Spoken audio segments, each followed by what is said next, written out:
대전, 세종, 충남 현안과 이슈를 진단하는 5시엔 대세남.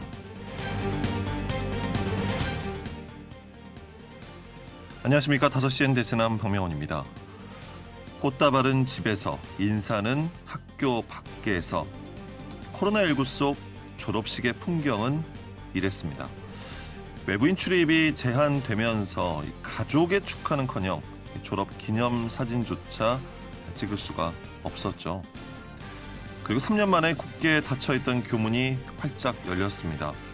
코로나19로 인한 사회적 거리 두기로 초등학교 졸업식도 또 중학교 입학식도 건너뛴 학생들에겐 참 반가운 대면 졸업식입니다. 12월 말부터 대전 지역의 초중고등학교에서도 이른 졸업식이 열리고 있는데요. 코로나 확산 가능성을 고려한 조치로 이제는 2월은 졸업식의 달이라는 말이 무색해졌습니다. 그런데 이 졸업식 대목이 다가왔지만 정작 지역 내 화해업계 표정은 밝지 않습니다. 등유 가격 상승으로 난방비가 치솟아 생화 가격이 크게 올랐기 때문입니다. 혹시 요즘 꽃 가격이 어느 정도 하는지 알고 계십니까?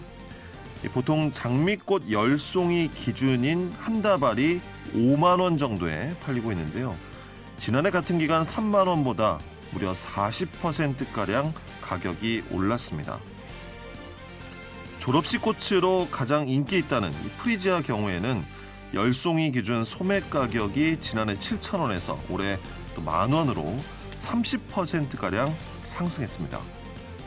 비싼 꽃값에 소비자들의 주머니는 단단히 닫혔고 3년 만에 졸업식 대목에도 꽃집을 운영하는 소상공인들 사이에서는 손님이 없다는 하소연이 나옵니다. 상황이 이렇다 보니까요. 심지어 온라인 중고거래 사이트에서는요. 선물로 들어온 꽃다발을 거래하겠다는 글이 올라오기도 하는데 시중에 5만 원에서 한 6만 원 정도 하는 꽃다발이 2만 원에서 3만 원 정도의 중고거래 사이트에서 거래가 되고 있습니다. 화해업계에 대한 정부나 지자체에 이렇다 할 지원책도 없어 화해 농가와 상인들의 한숨은 깊어만 갑니다. 정상적인 생산과 또 시장 형성을 위해서라도 피해를 최소화할 수 있는 대책 마련 시급해 보입니다. 오늘 방송은 사전 녹음으로 제작됐습니다. 방송 시점에서는 방송 내용의 상황이 달라질 수도 있다는 점 청취자 여러분께 양해 말씀드리면서 1월 30일 월요일 5시엔 대세남 시작합니다.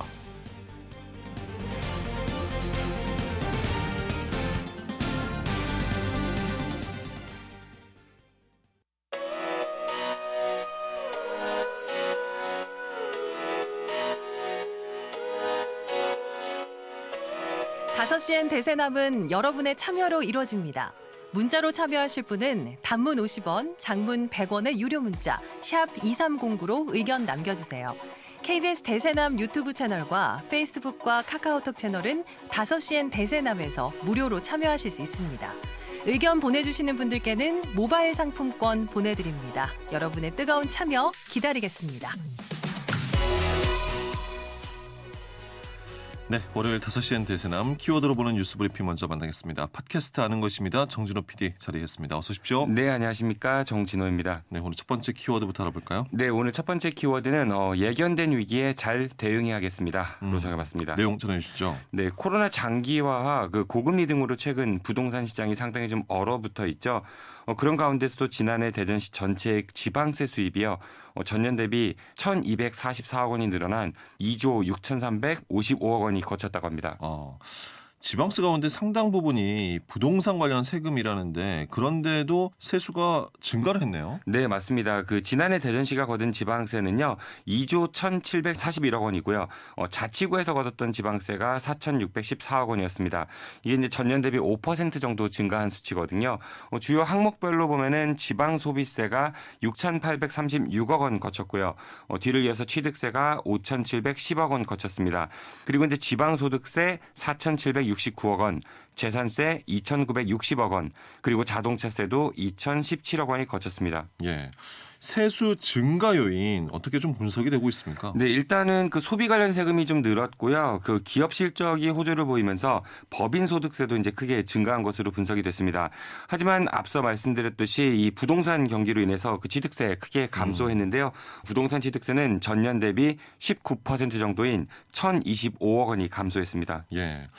사실 이제 지난 몇 년간 부동산 시장이 호조를 보이면서 대전의 부동산 가격이 정말 크게 올랐었는데 그래서 관련 세수도 당시에 크게 늘었던 것으로 기억을 하는데요. 네, 맞습니다. 그 최근 2년간 그 대전시 부동산 취득세 세수 상당히 증가했었거든요. 예. 지난 2020년에는 4,302억 원 정도가 거쳤고요. 그 2021년에는 5,391억 원으로 1,000억 원 이상 크게 증가하게 됐습니다. 예. 그래서 뭐 당시만 해도 대전시가 거둔 취득세 가운데 이 부동산 취득세가요, 그 전체의 80% 정도를 차지하게 됐습니다. 하지만 그게 이제 지난해에는요, 1,000억 정도 감소한 것입니다. 예. 아무리 이 세수가 증가한다고 해도 지나치게 뭐 한쪽으로만 치우치는 것은 뭐 안정적이라고 볼 수 없을 텐데 일단 부동산 취득세가 크게 감소했음에도 불구하고 세수는 늘어났다는 점.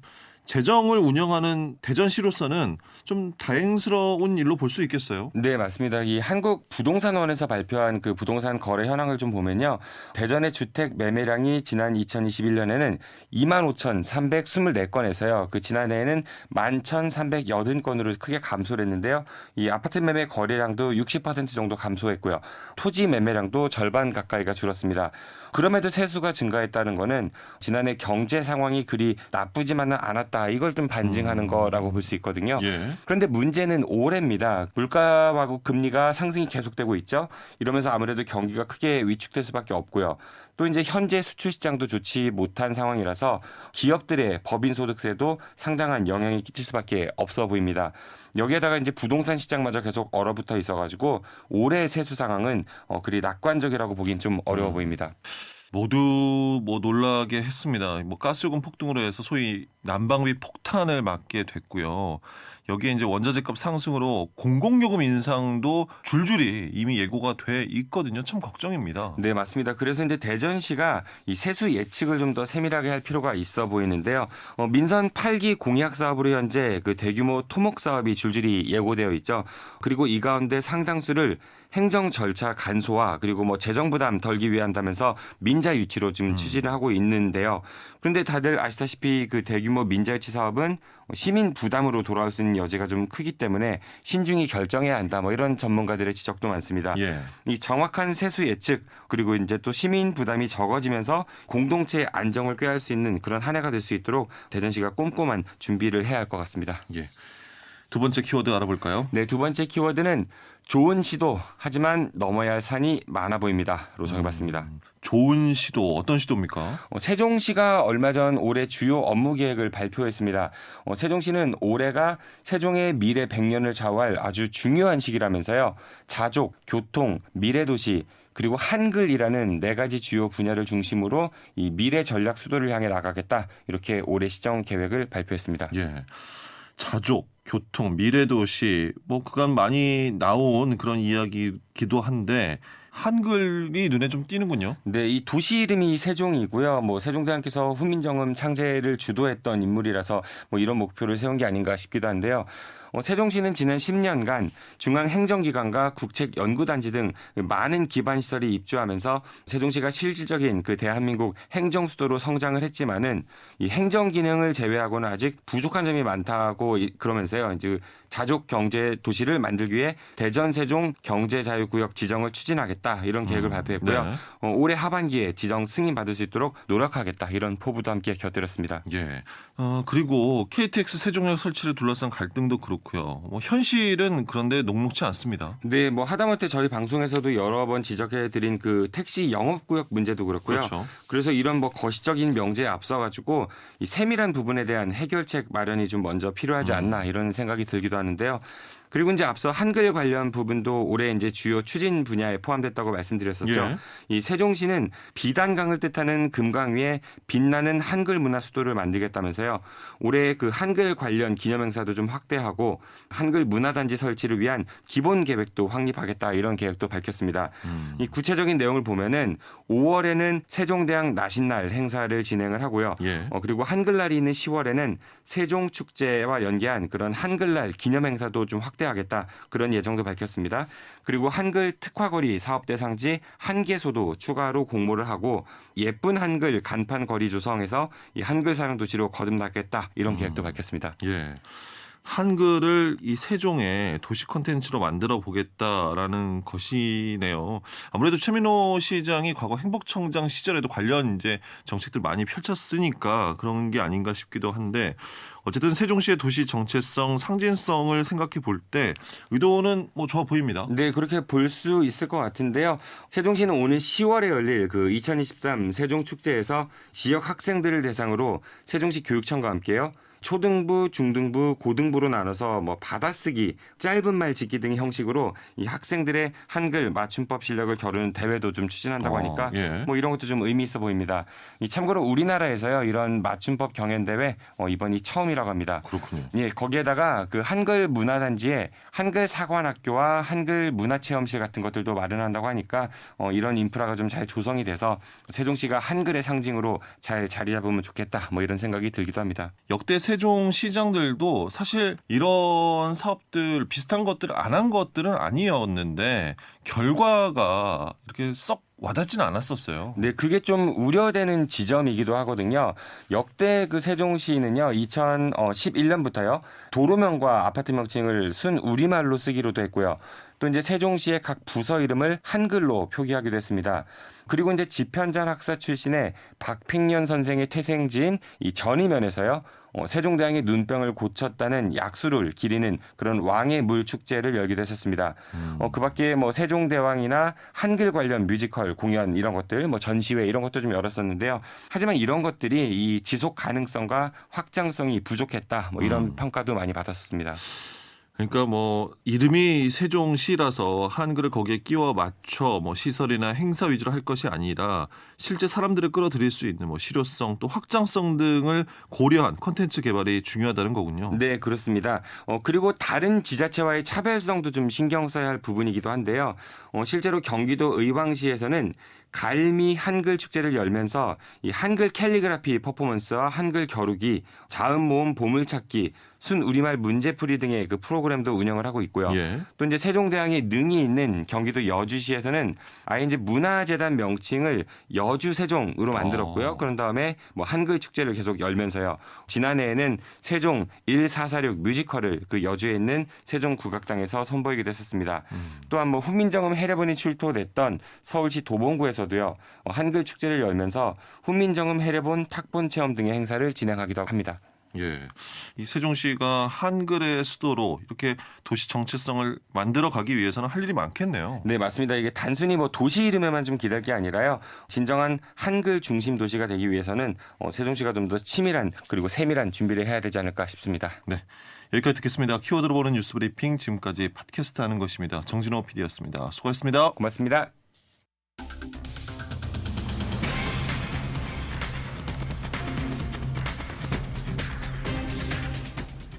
다섯 시엔 지역의 이슈와 현안을 진단합니다. 5시엔 대전, 세종, 충남 지역민의 목소리를 듣습니다. 5시엔 시사라디오, 5시엔 대세남이 있습니다.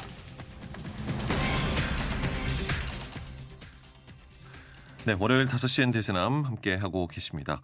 집중 인터뷰 이어집니다. 앞서 오프닝에서도 말씀드린 것처럼 코로나19 일상 회복 후 처음으로 대면으로 맞이하고 있는 이 졸업 시즌이지만 이 꽃가게들이 기대했던 대목은 아닌 상황입니다.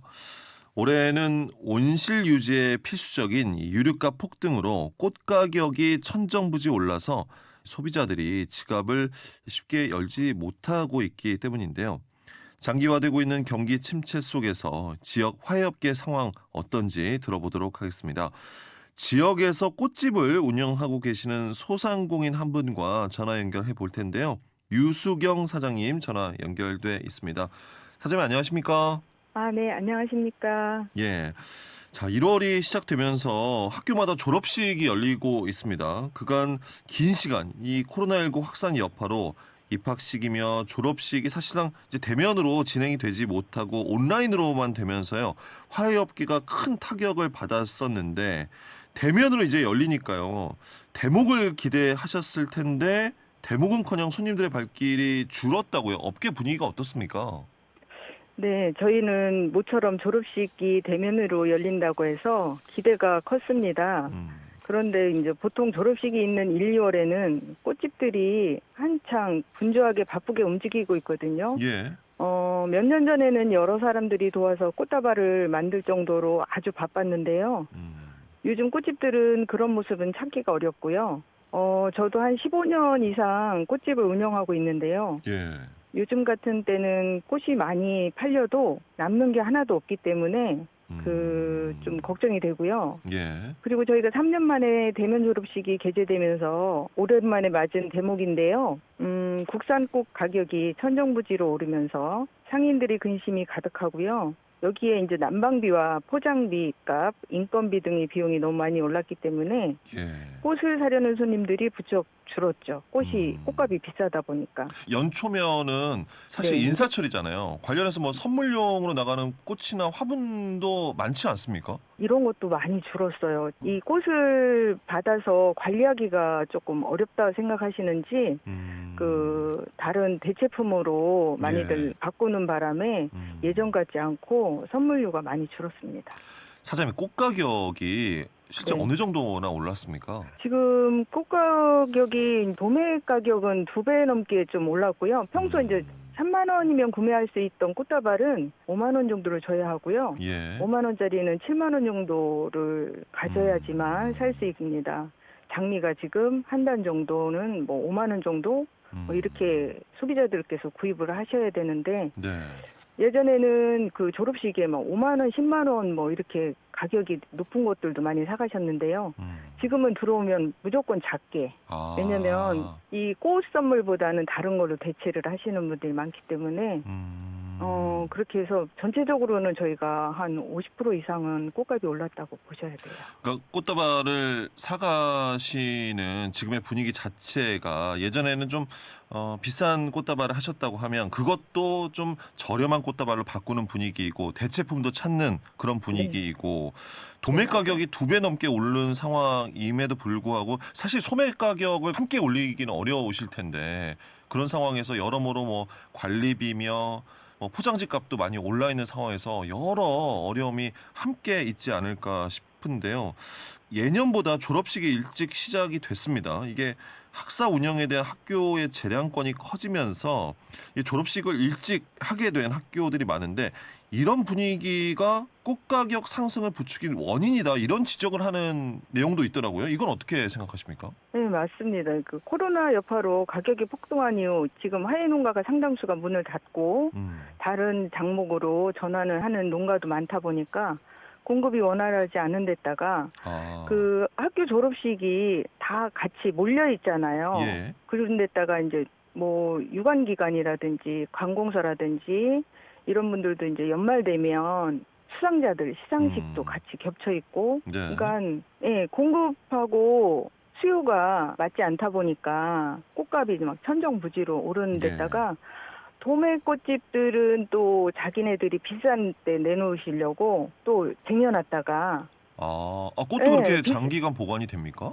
네, 꽃냉장고에 이제 보관을 해서 좀 아. 갖고 있다가 비싼 날 내보내고 이렇기 때문에 소매점들은 예. 정말 너무 어렵습니다. 예. 저희가. 그렇게 소매업계 상황도 안 좋고 실제 네. 그리고 화훼 농가도 코로나19 확산이 된 이후에 다른 장목으로 전환한 화훼 생산 농가도 많다 보니까 공급도 원활하지 않은 그런 상황인 거군요. 네네. 네. 그 화훼업계는 사실상 이제 소매점 특히나 이제 꽃을 주문을 해놓고 팔리지 않으면 이거 다 폐기가 되는 거잖아요. 그럼 관리는 어떻게 하세요? 재고 관리들은요? 네. 생물이다 보니까 재고 또한 감수해야 하고 그렇다고 재고가 난다고 해서 꽃을 구비해 놓지 않을 수 없는 상황인데요. 그냥 저희는 그 대체가 없습니다. 그래서 재고 부분에 대해서는 저희가 감수를 하고 있어요. 이 마진이라고 하잖아요. 우리 그 네. 판매했을 때 가져가시는 그 이익이 있는 건데 그 상황이 예전보다 상당히 안 좋아진 그런 상황이신 거죠. 그렇죠. 예. 소비자들께서 원하시는 꽃은 예전이나 지금이나 뭐 꽃다발은 주로 그냥 간단하게 하나 있으면 돼 이러는데 자재값이라든지 뭐 모든 것이 다 인건비라든지 뭐 안 오른 게 없잖아요. 근데 현행대로 또 그대로만 조금 유지를 해도 그걸 좀 감수하고 우리가 팔겠다 이러는데 그게 아니고 인터넷상에서는 저희가 지금 저가로 해서 재탕 예. 꽃들이 막 천정부지로 돌아다니고 있잖아요. 그러니까 점포를 가진 수상인들은 점포세도 내야 되고 세금도 내야 되고 여러 가지 열악한 환경에서 지금 꽃을 하고 있기 때문에 네네. 점포 폐업을 조금 해야 되지 않겠느냐 해서 폐업하신 분도 많고 정말 30년 이상 꽃을 하신 분들 폐업을 하는 상태거든요. 시장 상황이 참 어렵습니다. 그렇게. 네. 그러니까 예전에는 난 3만 원이면 이 정도 꽃다발 사가는데 왜 이렇게 해줘요? 이렇게 불만을 표시하는 손님들도 많으시겠네요. 많으세요. 들어오셨다가 아유 다른 걸로 할래 하고서 그냥 나가시는 경우도 많아서 저희가 뒤에다 대고 죄송합니다 하고 인사를 하는 그런 상황입니다. 참 안타까운 상황인데요. 사실 코로나19 확산 이후에 타격이 참 크셨죠. 어땠습니까? 코로나가 저희가 확산되면서 모든 행사가 이제 취소가 됐잖아요. 예. 그리고 축소가 되고 그러다 보니까 꽃이 없이 이제 그렇게 행사를 하는 게 관례가 되어가지고요. 예를 들어서 이제 100만 원이 평소 매출이었다 이렇게 되면 코로나19 이후에는 한 30만 원 정도 채 벌기도 어렵고요. 예, 월세도 안 나오는 실정인데다가 이제 문을 닫아야 하는 위기도 처해 있어서 예전 같으면 이제 저녁 손님도 좀 많았었는데요. 저녁에 일찍 귀가하는 게 풍습이 되다 보니까 7시만 되어도 손님들이 없어서 저희도 일찍 들어갑니다. 예. 그래서 코로나19 확산 시기에는 뭐 여러모로 지자체나 정부의 좀 지원도 있었는데 좀 지원 어떻게 좀 됐습니까? 지원도 아주 작은 거였고요. 저희 그 소매점한테는 뭐 크게 혜택은 없었던 것 같고요. 일부 이제 지자체에서는 도움을 주신다고 주시는데 거기도 보유해 놓는 돈이 적어서 저희한테 주문이 들어와도 아주 꽃 팔아주기 운동 그때 지자체에서 당시 했던 것들이요? 했었는데 예. 작년은 그게 좀 없었고요. 처음 코로나 시작되면서는 그게 활성화가 돼서 조금 해주셨어요. 네. 근데 작년 같은 경우는 거의 없어가지고 저희 꽃집들이 이제 이게 누적이 됐다 보니까 코로나가 3년이잖아요. 예. 그러니까 너무 힘든 상황인데다 올해는 또 그 저희가 대출들을 너무 많이 받았어요. 소상공인들이. 예. 그러니까 대출 이자가 또 이렇게 올라서 이자 부담이지. 그리고 또 이런 상황에서도 점포 임대료를 또 올리시는 사장님들이 있으시잖아요. 저만 해도 올랐어요 이번에. 네. 올려받아가지고. 저희가 진짜 너무 힘들어가지고 다들 마음이 좀 우울해서 만나면 밝게 웃기보다는 다 걱정들이 많습니다. 이런 경기 침체 상황, 특히나 이제 코로나19 확산 이후에도 이렇게 임대료가 또 오르니까요. 네, 이런 맞아요. 부분들, 오른 임대료 부분으로 해서 대출을 했다거나 이런 이자 지원이라든지 그런 좀 지원책들은 어떻게 되고 있는 게 없습니까? 없고요. 이번에 소상공인에서 대환대출이라고 해서 이자를 조금 2%나 3% 이렇게 지원해주는 게 있다고 해서 저도 조금 어제 정도 신청을 했거든요. 예. 근데 그것도 다 해주는 건지는 모르겠는데 일단 신청은 해보라고 해서 했어요. 소상공인 진흥공단에서는 지금 진행을 하고 있는 것 같습니다. 예. 그 꽃가게 하시는 분들, 특히 뭐 화훼업계 여러모로 좀 필요한 대책, 이런 대책은 좀 있었으면 좋겠다 하는 것들 어떤 것들이 있겠습니까? 저희가 난방비나 유류비 같은 지원을 하나도 못 받고 있거든요. 하다못해 화물차는 뭐 택시라든지 버스 회사든지 지원을 받고 있잖아요. 시에서도 받고 있고. 네. 겨울에 난방비가요. 지금 50만 원이 넘게 나온 거예요. 과거에는 어느 정도 전기료만. 나오셨어요? 과거에는 한 27만 원 에서 30만 원 이렇게 나왔는데요. 정말 2배 가까이 올랐군요. 네, 날씨가 올해 너무 춥다 보니까 냉해를 입잖아요. 냉해를 입지 않게 하려면 24시간 풀로 돌아가야 되는데 그렇게 키다 보니까 전기료가 막 전기 폭탄인 거예요. 요금이. 그래서 난방비나 유류비 좀 지원도 해주셨으면 좋겠고요.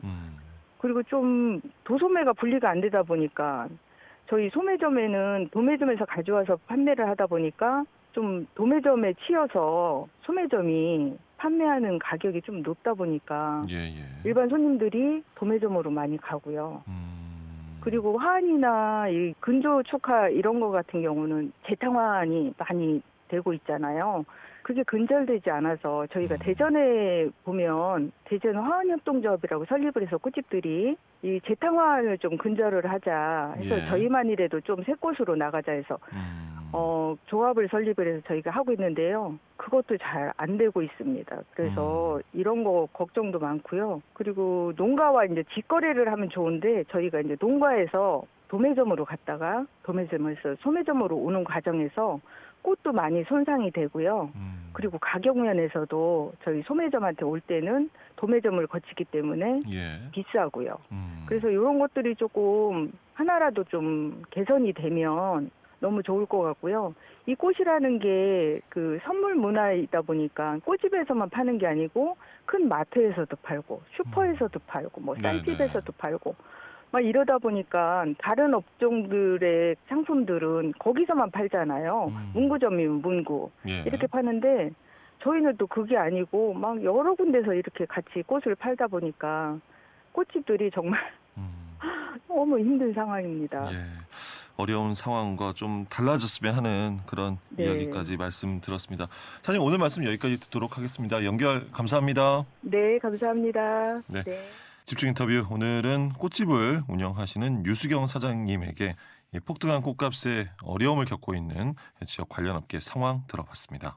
이어서 책으로 보는 시사 대세남 책사 오늘은 제레미 리프킨의 회복력 시대를 소개해 드립니다.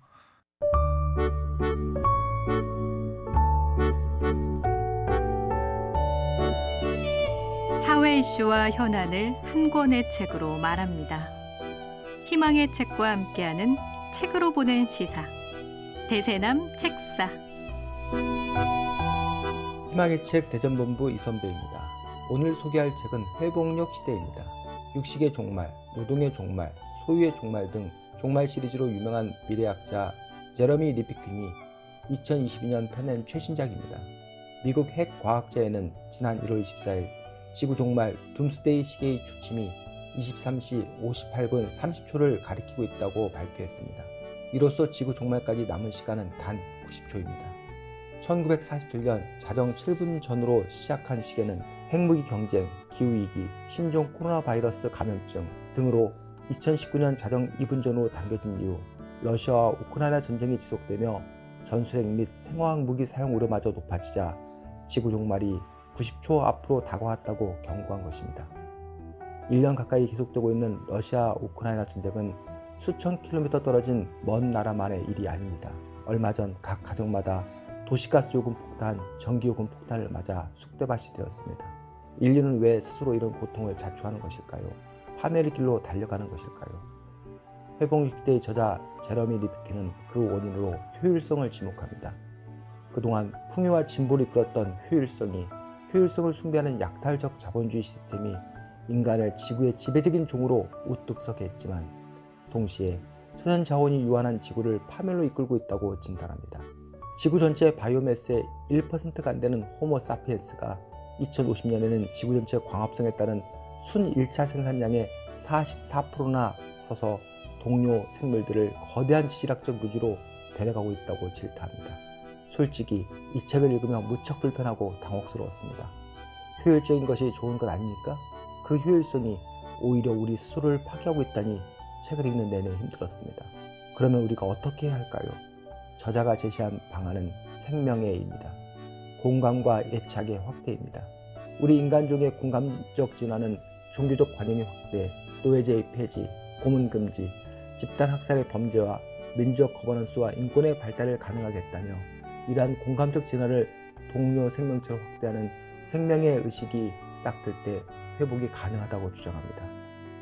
책에서 저자가 우리가 나아가야 할 길을 제시한 부분을 찾아 읽어보겠습니다. 젊은 세대는 이미 효율성 대신 적응성, 성장에서 번영으로, 금융자본에서 생태자본으로, 생산성에서 재생성으로, 국내 총생산 GDP에서 삶의 질 지수 QLI로 소비자 주권주의에서 환경 책임주의로 세계화에서 세방화로 지정학에서 생명권 정치학으로 국민국가 통치에서 생태지역 거버넌스로 대의민주주의에서 시민의회와 분산형 동료 시민정치로 전환하고 있다. 우리 각자는 대한민국은 지구인들은 과연 그동안 맹신해왔던 효율성 대신 회복력을 새로운 삶의 가치로 받아들일 수 있을까요? 지금 정부는 여전히 효율성을 부르시며 우리를 파멸로 이끌고 있지는 않은지 심히 걱정스럽습니다. 5시엔 대세남 독서 캠페인이자 우리 사회의 전반적인 문제들을 책을 통해 함께 고민해보는 책으로 보는 시사 대세남 책사. 자, 오늘은 희망의 책 대전본부 이선배 이사께서 제레미 리프킨의 회복력 시대를 소개해드렸습니다.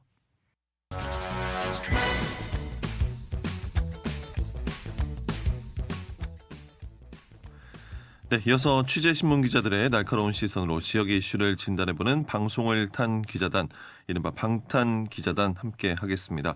자, 오늘도 충청투데이 이정훈 기자, 중도일보 임효인 기자 자리했습니다. 두 분 어서 오십시오. 안녕하세요. 안녕하세요. 자, 올해는 대덕특구가 출범한 지 50주년이 되는 해입니다. 과학기술정보통신부를 비롯해서 대전시 등이 다양한 관련 사업들 준비하고 있는데요. 그 대표적인 내용 중에 하나가요. 대덕 공동관리아파트 활용입니다.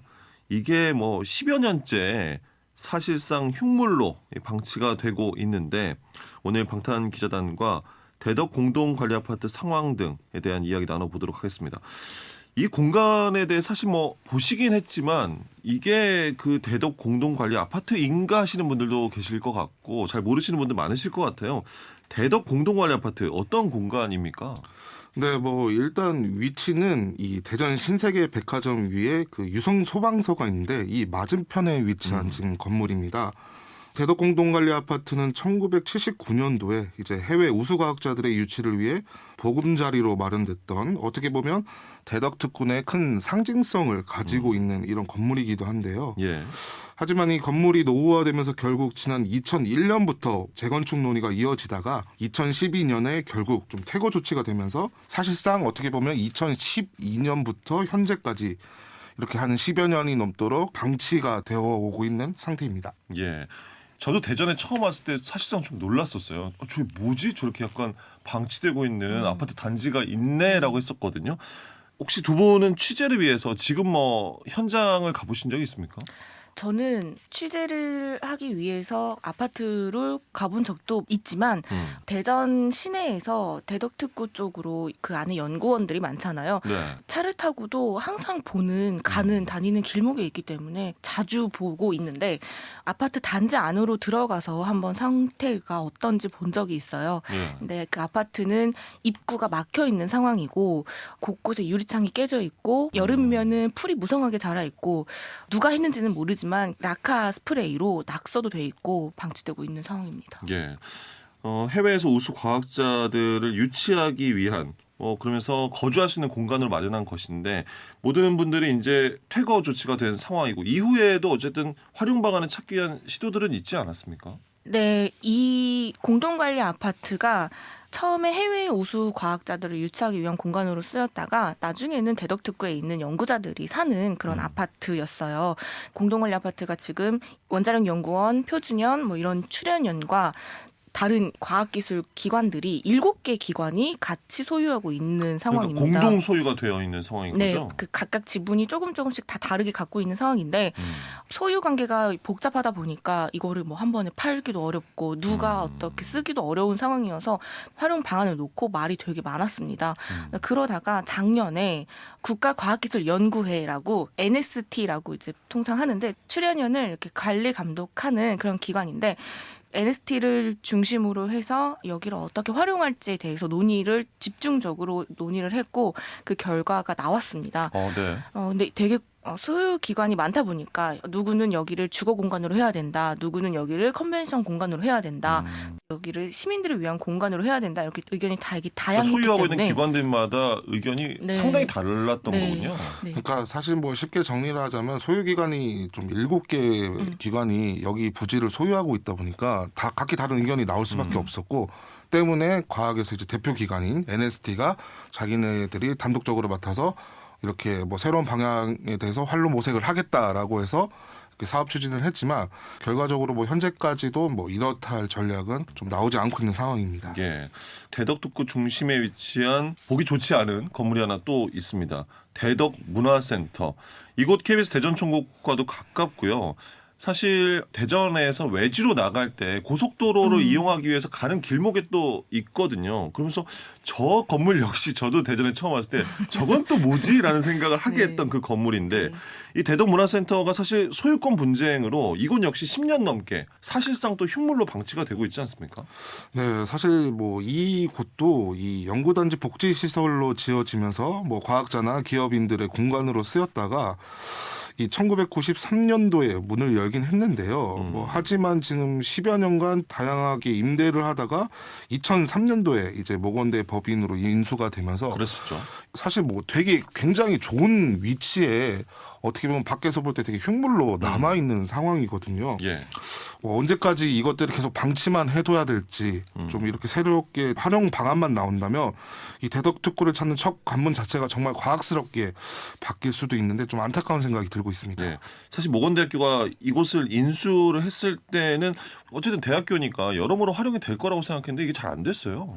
그 공간이 지금은 연구개발특구진흥재단이라고 해서 특구재단이라고 줄여서 부르는데, 과거에 대덕연구단지 관리본부라는 그 기관이 롯데 호텔 대덕에 임대해서 사용했던 공간인데, 연구자들 여기서 뭐 결혼식도 하고요, 뭐 각종 회의, 컨벤션 그렇죠. 이런 예. 행사들을 했던 공간이에요. 여기가 상업지구다 보니까 모건대가 인수해서 여기를 교육시설로 사용을 하기 위해서 인수를 했던 건데, 그게 어렵다라는 거를 뒤늦게 알았다고 이제 모건대는 하고 있는데, 네. 이제 그러다 보니까 다시 여기를 팔겠다라고 지금 했는데, 그 오피스텔을 지으려고 이제 이어지다가 어떤 잔금 문제 이런 소송이 수년째 오가다가 최근에야 그게 정리가 됐고, 이제는 다시 우리가 여기를 교육시설로 사용할 수 없기 때문에 학교가 건물을 매각을 하겠다라고 해서 관련된 추진 절차가 진행되고 있는 상황입니다.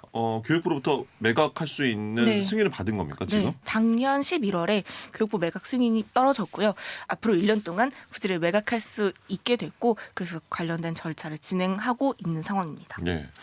뭐 관계 기관들, 뭐 정부에서도 상당한 뭐 관련된 문제 의식을 갖고 있지 않을까 생각이 되고, 정부 주도로도 관련해서 좀 어떻게 활용하겠다 이런 사업들도 추진이 되고 그러지 않았습니까?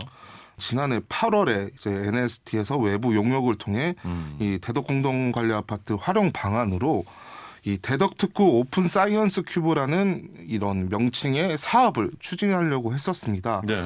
뭐 연구시설이나 창업, 전시, 교류, 뭐 다양한 기능들을 넣어서 지하 3층에 뭐 지상 7층 규모의 새로운 건물을 짓겠다. 뭐 대략적으로 2,500억 원 가량의 예산을 기획을 했었는데, 사실 이 오픈 사이언스 큐브로 가겠다는 이 현장 설명회에 임효인 기자 함께 참석한 바가 있었는데요. 네네.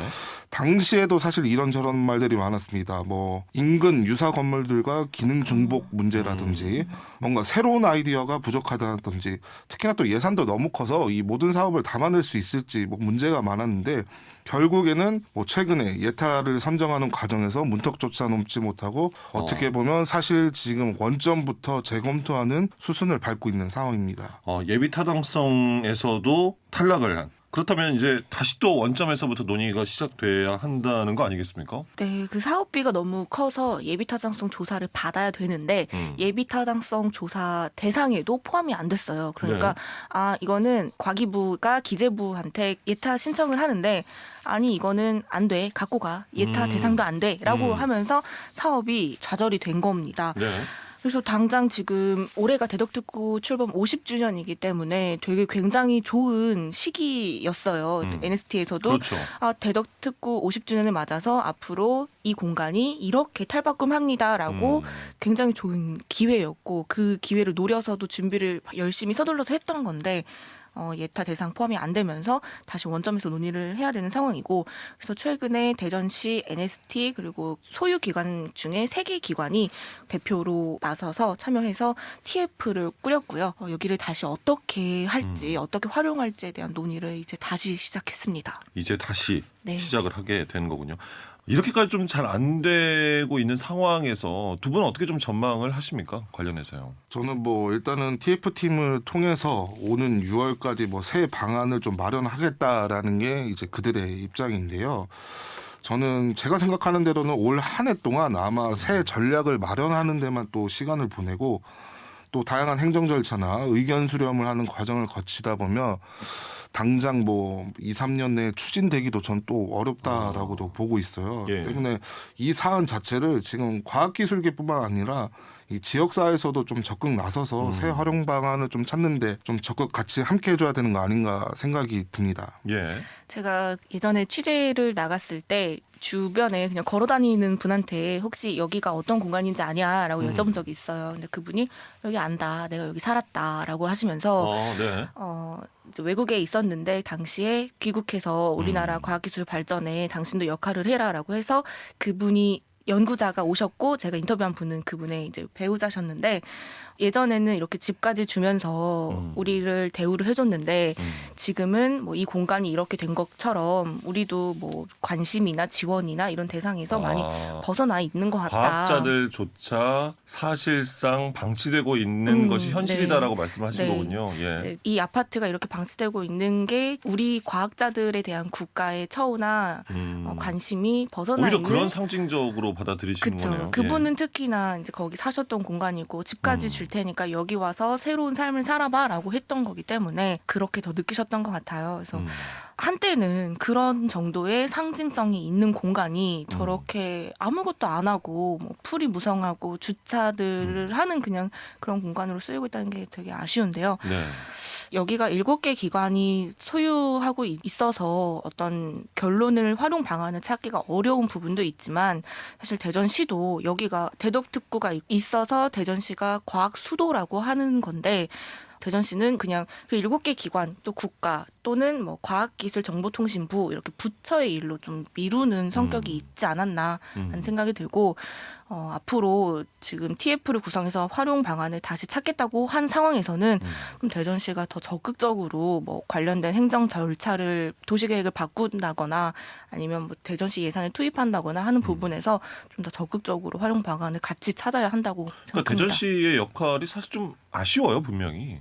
대전시도 일단은 이 문제에 대해서 그 TF팀 첫 회의를 할 때 자신들의 뭐 행정적인 지원이 필요한 부분이 있다면 적극적으로 동참을 해주겠다고 한 만큼 일단은 뭐 NST 차원에서 이 과기계랑 함께 어떤 새로운 전략만 마련해준다면, 기본적으로 뭐 다양한 제도가 있다면 대전시가 풀어준다고 했으니까 조금 기다려 봐야 되지 않나 생각이 들고 있습니다. 사실 네. 지금 나왔던 활용 방안들 이상으로 어떤 다른 색다른 또 다른 무언가를 찾기는 지금 어려운 상황이거든요. 그래서 올해가 대덕특구 출범 50주년이라는 시기가 있는 만큼 올해 안에 좀 활용 방안을 찾으면 그게 앞으로 사업 추진에 더 탄력이 붙을 수 있는 어떤 마지막 여지, 기회라고 보고 있거든요. 그래서 여기에 이제 결국에는 그러다 또 결국 아파트만 지어지는 그 방향은 사실 우리가 배제해야 되지 않을까. 공적 기능이 분명 좀 들어가야 되지 않겠습니까? 사실 그 옆에 인근에 있는 주민들께서는 자신들 재개발과 함께 이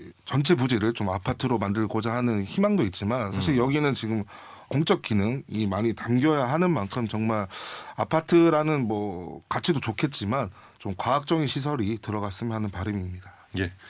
다음 주제로 넘어가 보도록 하겠습니다. 지난해 소상공인 시장진흥공단 청사 이전 이야기가 나오면서 중구를 중심으로 이제 상당히 논란이 됐었습니다. 이게 아직 결론이 나지 않은 그런 상황인 거잖아요. 그러니까 당초에 박성효 이 소상공인 시장진흥공단 이사장이 작년에 이제 연말까지 결론을 내겠다라고 했었는데 이후 상황이 좀 전해지는 게 없어요. 네, 일단 뭐 소진공 청사 이전 문제 자체는 앞서서도 뭐 이제 중소벤처기업부가 세종으로 이전할 때부터 불거졌다가 지난해 7월에 이제 박성효 이사장이 취임을 하면서 대전 잔류는 일단은 결정이 됐는데 예. 하지만 이 워낙 지금 소진공의 근로자 대비 공간이 비좁고 좀 낙후된 시설 등 다양한 이유에서 새로운 보금자리가 좀 필요한 상황은 맞습니다. 네네. 새롭게 이전 후보지로 검토한 곳이 좀 대전 신세계 사이언스 컴플렉스였으나 이 문제 또한 지금 원도심에서 또 신도심으로 이전하느냐의 문제가 걸려 그렇죠. 있고 예. 뭐 여러 이유가 생겨나면서 반대 여론이 커지면서 어떻게 보면 이 문제 자체도 좀 원전부터 재검토가 되고 있는데 현재까지 새롭게 나온 것은 없지만 계속해서 지금 새로운 청사 이전을 하려고 하는 계획은 내부적으로 세우고 있다는 것은 확인할 수 있었습니다. 예, 소상공인시장진흥공단인데 이게 사실상 대기업 자본의 공간으로 이전을 한다는 것 자체만으로도 논란이 사실 됐었어요. 그 후보지로 검토가 됐던 사이언스 컴플렉스 자체가 어떻게 보면 이 건물을 세운 이유는 과학시설, 그다음에 뭐 이렇게 창업품, 뭐 이렇게 기업 종사자들을 위한 보금자리로 내주기 위한 이런 건물 취재 자체의 목적이 있는 이런 건물이었는데 취지는 그랬죠. 네, 이런 건물로 어떻게 보면 과학과 전혀 거리가 먼 소진공이 입점을 한다는 것에서부터 논란이 생겨났고 사실상 이 문제보다 어떻게 보면 중구 원도심을 떠나서 또 유성구로 이렇게 이전을 한다는 문제를 두고 뭐 원도심 일대에서는 상당한 반발이 현재까지도 조금씩 나오고 있는 상황입니다. 예. 소진공 자체가 소상공인 그리고 시장을 진흥하고 지원해주기 위한 공간인데 신세계라는 대형 대기업의 그 초호화 건물로 들어간다는 부분에서 되게 많은 저항이 있었습니다. 중구나 동구 원도심에서는 왜 거기를 가냐. 그거는 뭐 여기를 버리는 소상공인들을 버리는 거나 마찬가지다라고 반발이 되게 큰 상황이었고 현재는 뭐 올스톱이 되고 원점으로 돌아간 상태인데 지금 어디로 갈지 계속해서 이전할 곳을 찾고 있는 그런 상황입니다. 거론되고 있었던 그런 장소들은 그래도 꽤 있지 않았습니까? 네, 뭐 일단 대전시 자체에서도 이 문제에 대해서 좀 임시 이전 후보지로 뭐 좀 내세워 준 적도 있는데요. 예. 지금 현재 거론됐던 거는 청사 신축 후보지로 거론됐던 신축하는 곳. 네, 신축 후보지로 거론됐던 곳이 이제 선화동의 대전 지방 세무서, 동구 소재동의 복합 환승센터나 현재 이제 대흥동 중부경찰서 부지를 좀 추천을 했었는데 내부에서는 사실 좀 긍정적인 반응은 여기에 대해서는 좀 안 나오고 있는 분위기가 많이 있다고 합니다. 대전시 내부에서요? 아니요, 그 소진공 내부에서. 예. 왜 그렇죠? 일단은 소진공 자체는 본인들은 일단은 세종시를 많이 사실 가기를 원했던 입장인데 내부 분위기가 그렇게 돌아갔었군요. 네. 일단 중구 원도심에 남아 있는 것보다 좀 새로운 곳을 많이 찾아보고 싶어 하더라고요. 네. 일단 현재 사용 중인 건물 같은 경우에는 임차를 했으니까 기간이 정해져 있는 거잖아요. 이 기간이 얼마 안 남았습니다. 올 3월까지라고 2달밖에 남지 않은 상황인데 2달도 채 남지 않은 거죠. 신석 건립 부지 확정, 뭐 임시 거주 공간 확보 등과 관련해서 뭐 추가적으로 내부에서 확인된 내용들, 취재된 내용들이 있습니까?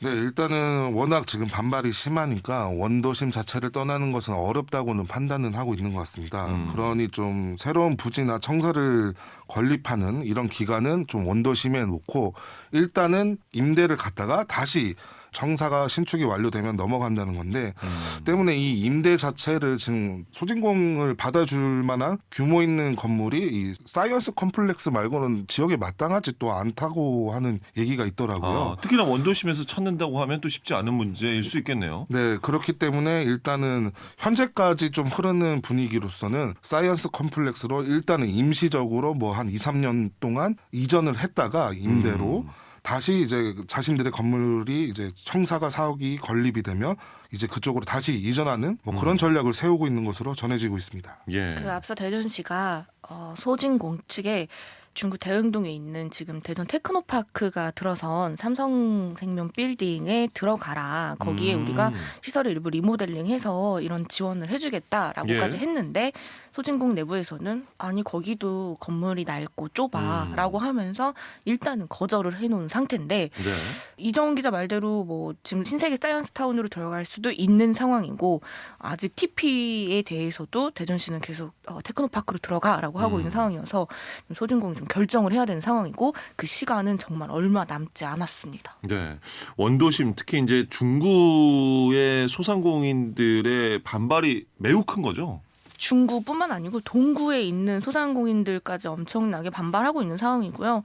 뭐 중구 의회 사람들 이렇게 되게 반발하고 다른 데로 가는 거는 맞지 않다. 원도심에 있어야 한다라고 주장을 하고 있는 상황인데 작년 국감 때 이 얘기가 한번 문제가 되고 나서 사이언스타운으로는 안 가겠다라고 한번 얘기를 하고 나서는 조금 얘기가 사그러든 상태인데 계속 상인들도 관심을 갖고 지켜보고 있다고 합니다. 예. 그 확실한 대안을 찾지 못하는 상황에서 결정만 미루고 있는 것은 아닌가 이런 생각도 드는데 이 문제를 좀 어떤 방향으로 해결을 해야 된다라고 방탄 기자단 보고 계십니까? 일단은 새 청사를 찾는 이유에 대해서는 사실 제가 방송에서 언급은 못하지만 속사정 일부를 알고는 있는데 일단 새로 찾는 과정 자체는 매끄럽지 못한 점은 분명히 있습니다. 앞서 논란들이 좀 있었던 만큼 이를 잠재우고 지역사회와 소통이 좀 필요해 보이고요. 단순한 청사 이전이라는 생각보다 이 지역사회와 함께 상생하는 이전으로 가는 뭐 이런 방향을 좀 선택했으면 합니다. 저는 소진공이 그 기관의 역할, 임무, 취지 자체를 좀 잊지 않았으면 좋겠다라는 얘기를 계속 하고 싶거든요. 원도심이든 원도심이 아니든을 떠나서 일단은 소진공 자체가 상인들, 시장, 소상공인들을 지원하는 역할을 임무를 하는데 가장 가까이서 그들이 어떤 상황에서 무엇을 필요로 하는지 보기 위해서는 지금 있는 그 중구나 동구 원도심을 떠나지 않는 선에서 새로운 부지, 신사옥 부지를 찾고 지금 내부에 얼마만큼 공간이 부족하고 시설이 얼마나 노후됐는지는 모르겠지만 그 상황이 뭐 우리가 세종을 가고 싶고 어느 새로운 신도시에 가고 싶고 이런 마음보다는 기관의 역할 그 취지를 좀 생각해서 결정을 내려야 한다고 생각합니다. 예. 이종 기자가 그 방송에서 이야기하기 좀 어려운 속사정이라는 거는 단순히 공간의 문제 그리고 원도심과 신도심의 문제가 아니라는 거네요. 네. 네. 그러면은 풀기가 또 대안을 찾기가 더 어려울 수 있는 문제여서 어떻게 보면은 정치적인 노력이라든가 지역사회 노력이 또 더해져야만 해결점 또 여러 또 상인들의 이해와 이런 것들도 좀 해결할 수 있지 않을까 하는 생각이 듭니다. 자, 방탄기자단 오늘 대덕 공동관리아파트 부지 활용 또 소상공인 시장진흥공단 이전 문제 함께 살펴봤습니다. 자, 충청투데이 이정 기자, 중돌배 임효인 기자와 함께 했습니다. 두 분 고맙습니다. 고맙습니다. 감사합니다. 자, 5시 엔데스는 오늘 끝곡 릴리 알렌의 Somewhere Only We Know 준비했습니다. 자, 이 노래 전해드리면서 저도 인사드리도록 하겠습니다. 지금까지 박명원이었습니다.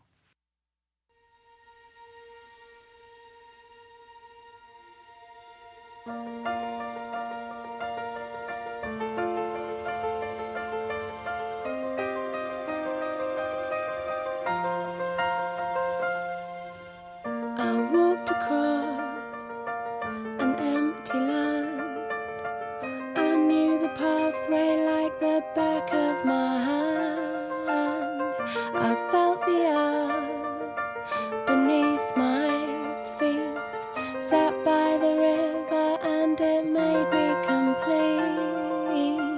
Oh, simple thing, where have you gone?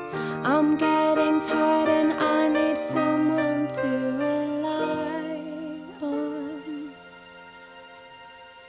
I came across a fallen tree. I felt